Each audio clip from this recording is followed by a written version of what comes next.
छोट मोट बट पिया भाके जबरी धके ठेलेला छेदा छोट मोट बट पिया भाके जबरी धके ठेलेला आज छुई के सामान हमर मन पनियावे रोजो बेला नाम से बेलेला आज छुई के सामान हमर मन पनियावे रोजो बेला नाम से बेलेला छेदा छोट मोट बट पिया भाके जबरी धके ठेलेला छेदा छोट मोट बट पिया भाके जबरी धके ठेलेला आज छुई के सामान हमर मन पनियावे रोजो बेला नाम से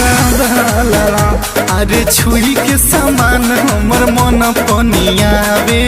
रोजो बेला नाम से बेलेला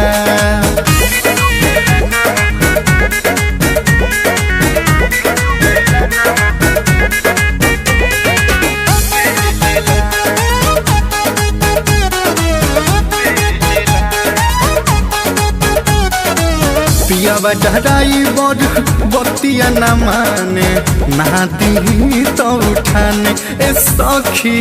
ना दी तो उठाने ए सखी पिया डराई बड़ बतिया न माने ना दी तो उठाने ए सखी ना दी तो उठाने दिन रात खटे खटे केना नाम लेवे तनको नाम हम जाने देहिया में सटे लॉलीपॉप जैसे चाटे खेला ऐसन खेलेला देहिया में सटे लॉलीपॉप जैसे चाटे खेला ऐसन खेलेला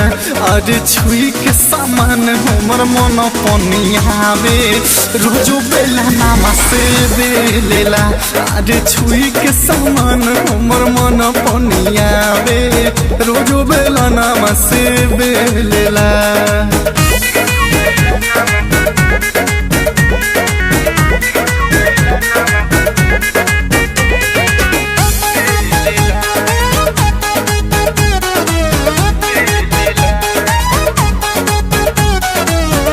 चले रही से बेसी बटे पियावा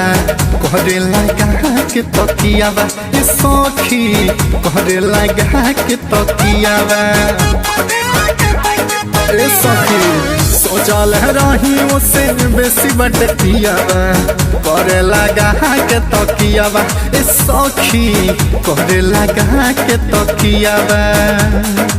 लागे बही लाज पियावा चंदन चहल भूता के कहरे न दियावा सुंदर से सागर सुनु सुगम राजा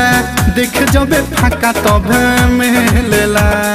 सुंदर से सागर गुंजन अनुराग धर्मेंद्र देख जबे फाका तबे मेलेला आज छुई के सामान हमर मन पनियावे रोजो बेला नाम से बेलेला आज छुई के सामान हमर मन पनियावे रोजो बेला नाम से बेलेला स्टार स्टूडियो मोतिहारी।